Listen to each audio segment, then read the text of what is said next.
네, 안녕하세요. 2025년 통합과 방문여고 내신 대비 설명의 김형진입니다. 네, 일단 저의 간단한 소개고요. 일단은 먼저 말씀드릴 건 통합과학이 이제 왜 중요한가, 그렇죠? 어떻게 통합과학이 다른 과목과는 또 다르게 어떤 것이 중요해졌느냐 간략하게 말씀드리면 중등과학하고 통합과학의 가장 큰 차이점 중에 하나는 통합과학은 이제 물화생지 영역이 이제 한 단원 내에 전부 들어가 있다라고 말씀드릴 수 있겠어요. 그래서 중등과학 같은 경우에는 물리 단원, 화학 단원, 생명과학, 지구과학 단원들이 각각 이제 분류가 돼 있었고 앞에 단원과 뒷 단원의 연계성이 그렇게 크지가 않았습니다. 그래서 학생들이 공부함에 있어서 앞에 단원의 내용을 조금 잊어먹어도 이제 뒷 단원을 공부하는데 어려움이 없지만 통합과학 과목은 물화생지 영역이 모든 그 단원에 다 들어가 있고 모든 영역들이 포함되어 있고 걔네들이 그 다음에 앞에 단원과 뒷 단원의 연계성도 크기 때문에 우리가 학생들이 그 물화생지 영역을 좀 복합적으로 융합적으로 생각할 수 있어야 되고 당연히 학생들이 느끼는 데 있어서 어떤 개념의 난이도나 양 자체도 훨씬 크다. 중등과학에 비교해서는 통합과학에서 느끼는 어떤 체감 난이도 그 차이가 굉장히 크다라고 할 수 있겠습니다. 게다가요, 통합과학은 이제 우리 올해부터 고등학교 입학하는 학생들은 수능 봐야 되는 과목이에요. 그래서 그 전과는 다르게 통합과학이 1학년 때 그냥 내신 대비하고 그냥 잊어먹었고 소위 땡쳐버리고 그렇게 이제 끝나는 과목이 아니고 다시 3학년 때 이제 수능을 봐야 되는 과목이기 때문에 당연히 더 중요해졌다라고 말씀드릴 수 있겠고요. 게다가 우리가 이제 보통 공부하면 국영수 위주로 이제 공부한다. 국영수를 많이 강조하는 그런 기조가 있지만 실질적으로 내신에서도 통합과학은 국영수랑 국어, 영어, 수학이랑 단위수가 똑같습니다. 단위수가 8단위로 동일하기 때문에 당연하게 통합과학도 마찬가지로 국영수가 중요하지 않다는 건 아닌데요. 통합과학도 똑같이 중요하다 말씀드릴 수 있겠습니다. 게다가 이제 우리가 그러면 학생들이 또 이제 공부함에 있어서 등급을 우리가 생각을 해봐야 되는데요. 기존의 9등급제에서 이제 바뀐 5등급제를 생각을 해본다면 학생들이 이제 좀 대비해야 되는 그러니까 공부함에 있어서 그 전에 이제 우리가 뭐 1등급, 2등급, 3등급 정도 사실 저희는 1등급, 2등급을 목표로 하고 있지만 3등급 정도까지도 괜찮지 않나? 수적으로 9등급에서 숫자가 바뀌었을 때 2등급까지도 그럼 괜찮지 않나라고 생각하면 굉장히 곤란합니다. 왜냐하면 1등급은 10%고요, 2등급은 34%까지예요, 누적 비율이.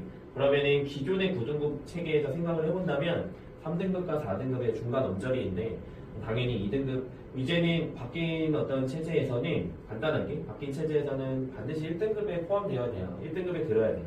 1등급을 맞지 않으면 2등급에 속하게 되면 이제 좀 앞으로의 어떤 진로를 선택하는 데 좀 어려움이 있겠다라고 말씀드리겠고요. 마찬가지입니다. 그래서 1등급, 2등급 그 전에 기존의 9등급 체계에서 바뀐 5등급 체계로 이제 생각을 해본다면 반드시 우리가 1등급에 들어야지 상위권 대학, 우리가 목표하는 대학에 진학할 수 있겠다라고 말씀드리기 때문에 그에 있어서 통합과학도 난이도가 증가한 만큼 혹은 영역이 증가한 만큼 다른 학생들도 좀 어려움을 느낄 수 있지만 우리가 이제 조금 더 대비를 해야겠다 간략하게 말씀드렸고요.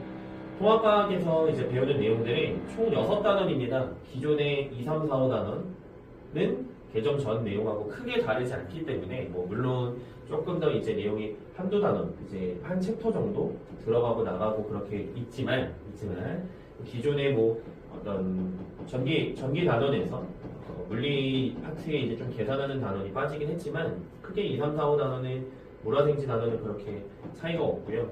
1단원하고 6단원 같은 경우에는 추가된 내용인데 좀 교양적인 내용들 아니면 과학을 공부함에 있어서 당연히 알아야 되는 기본량 단위 이런 내용들이기 때문에 내용들이 들어가 있습니다. 그래서 우리한테 중요한 거는 사실은 학생들이 대비함에 있어서는 2, 3, 4, 5 단원 기존과 내용이 사실상 동일한 2, 3, 4, 5 단원이 중요하겠습니다.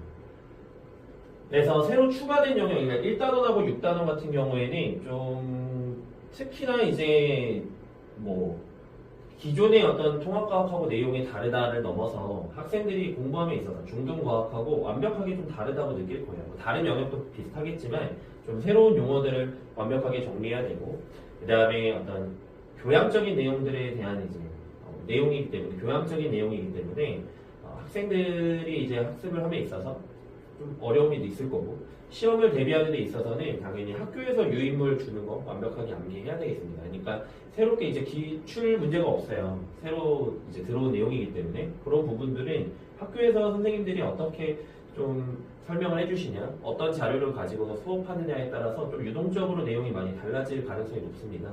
그래서 학교 유인물 충실하게 학교 수업할 때 필기 꼼꼼히 해야 되고 물리화학, 생명과학, 지구과학 나눴을 때 간략하게 물리화학 당연히 기본 정확하게 이해하고 많은 문제풀이 동반 돼야 되고요. 생명과학, 지구과학의 개념 자체에서 이제는 우리가 중등과학에서 생각했던 것처럼 뭐 어떤 좀 간략하게 아니면 그냥 벼락치기로 암기하기에는 양이 너무 많아요. 학생들 입장에서 양이 너무 많기 때문에 기본적으로 이제 수업을 진도 나갈 때, 뭐 학원 수업이든 학교 수업이든 진도 나갈 때 그 내용을 정확하게 이해해서 얘네들도 생지도 물화와 다르게 생지도 똑같이 문제 많이 풀어보고 개념 완벽하게 이해해서 많은 양의 연습이 필요하겠습니다.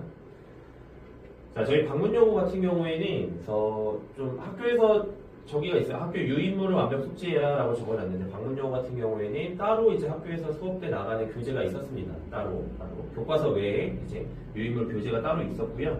거기에서 기출되는 경우가 많이 있었기 때문에 특히나 물리 파트 같은 경우에는 물리 영역은 워크북 따로 학교에서 주는 워크북에서 그냥 워크북에 수록되어 있던 문제가 그대로 나오는 숫자만 조금 바꿔서 나오는 경우들도 많았기 때문에 많았고 그다음에 난이도 자체가 엄청나게 이제 뭐 킬러 문항이라고 소위 부르는 그런 유형보다는 좀 이제 보통 난이도 자체는 그렇게 높지 않은 문제들이 많이 출제되었어서 다양한 유형을 좀 풀어보는 게 중요하겠습니다. 학교별 평균, 방문여고, 그렇죠? 그다음에 학교별 표준 편차인데요. 결론적으로 시험 난이도 자체는 방문여고 시험 난이도 자체는 그렇게 높은 편은 아니에요. 쉬운 편도 아니지만 엄청나게 높다라고 하기에는 조금 무리가 있고요. 그래서 난이도는 보통 정도인데 학교 평균이 조금 이제 높다라는 거는 이 상중하위권, 그렇죠? 모든 학생들이 이제 좀 골고루 분포되어 있기 때문에 개개인 학생들이 노력한 만큼 시험 점수를 얻을 수 있는 내용이라는 거고, 얻을 수 있는 시험이라는 거고, 그걸로 이제 본인이 원하는 결과도 얻을 수 있겠다. 자, 기출문항입니다. 그래서 왼쪽에 조금 허연데요. 사실상 이 오른쪽에 그렇죠? 고2 지구과학 문제에서 그래프 그대로 따왔고, 그 다음에 보기 내용도 기억, 니은, 디귿의 이제 순서 정도만 바뀌어 있어요. 그래서 이런 이제 내신 대비를 함에 있어서 여러 가지 모의고사, 그러니까 통합과학 범위에 속할 수 있는 그렇죠? 기존의 이제 원 과목에서도 좀 이제 기출 문제를 많이 풀어보는 것이 중요하겠고요. 좀 특이문항이라고 넣어놨는데 어떤 판 구조론 문제에서 지구과학 파트에서 이 판의 경계, 그냥 그 판의 경계의 특징만이 아니라 각 지도에서 어떤 판의 경계 위치를 정확하게 다 암기하고 이 워크북에 수록되어 있었던 내용인 거예요. 학교 유인물에서 어떤 좀 세세하게 조밀조밀하게 그 지역들 다 소개하고 그 지역들의 특징 다 외우고 그것들 이제 시험에서 너 그거 외운 거 다시 골라낼 수 있니? 라고 이제 물어보는 문제였습니다. 그 다음에 세 번째로 소개할 거는 이제 화학에서 중화반응에서 좀 난이도가 그래프 자체도 학생들이 보기에는 쉽지 않은 그래프예요. 해석하는 데서 어려움을 이제 학생들은 새로운 문제들은 다 어렵다고 인식하기 때문에 학생들이 기존에 보기 어려운 그래프였고 사실 따지고 보면 그렇게 난이도가 엄청 높은 건 아니지만 새로운 문제들은 학생들 입장에서 다 어렵다고 느끼기 때문에 특히나 화학 파트에서 그래프가 새로운 내용이 처음 보는 그래프가 나왔고 그 화학 내용을 거기에 적용하는 거는 많은 연습이 되어 있지 않으면은 좀 무리가 있었을 것이다, 좀 어려움이 있었을 것이다 라고 예상이 됩니다. 마찬가지입니다. 표 자체는 어렵진 않아요. 근데 이제 내용 자체가 중화반응이라고 하는 화학 파트 내용 자체가 어렵기 때문에 학생들이 문제 연습을 많이 했었어야 되겠고 뭐 물의 순환 과정도 이제 간단하게 학생들이 조금 교과서에서 짜투리 내용으로 포함되어 있어서 그냥 이제 슥 하고 넘어갈 수 있는 경향이 있지만 이런 부분들까지도 지역적인 부분들까지도 정확하게 암기를 해야 된다. 그리고 저희 이게 요 오른쪽에 있는 유사문항은 이제 저희 홍상현에서 이제 수업하는 과정에서 나갔던 이제 프린트에 문제가 거의 비슷하게 수록되어 있었던 것들 보여드렸습니다. 그래서 각자 이제 물화생지 영역별 이제 어떻게 출제됐느냐를 보면은 물리는 이제 복잡한 계산, 그렇죠? 계산 많이 해야 되는 거고요. 그 다음에 화학 같은 경우에도 좀 자료 해석들이 어려운 경우들이 있었습니다. 그래서 그것들을 이제 문제를 많이 풀어봤어야 됐고, 생명과학, 지구과학, 기본적인 개념 암기 당연히 동반돼야 되겠죠. 네. 그래서 앞서 말씀드린 어떤 학교별 이제 출제 경향이기 때문에 학교에서 저희 이제 방문여고에서 보라생지 출제된 경향을 쭉 적어놨습니다.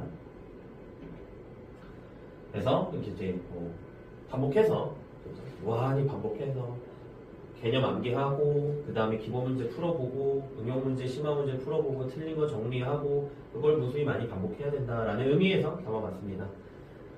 네, 저희 이제 홈사이언스에서는 저희는 이제 자체 교재 사용하고요. 그래서 저희가 제작한 문제들 혹은 이제 선생님들이 이제 여러 지역 돌아다니면서 송도 외 지역, 다른 어떤 학군지 지역들 돌아다니면서 모아온 이제 기출 문제들을 저희 교재에 수록을 해놨습니다.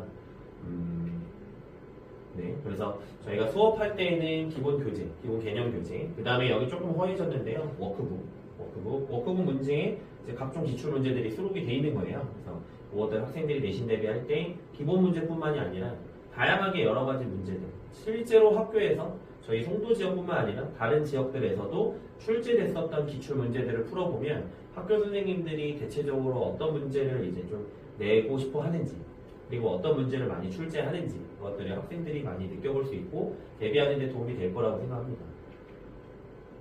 네, 그래서 저희 수업은 당연하게도 이제 복습 영상, 수업한 내용에 대해서 복습 영상 발송하고요.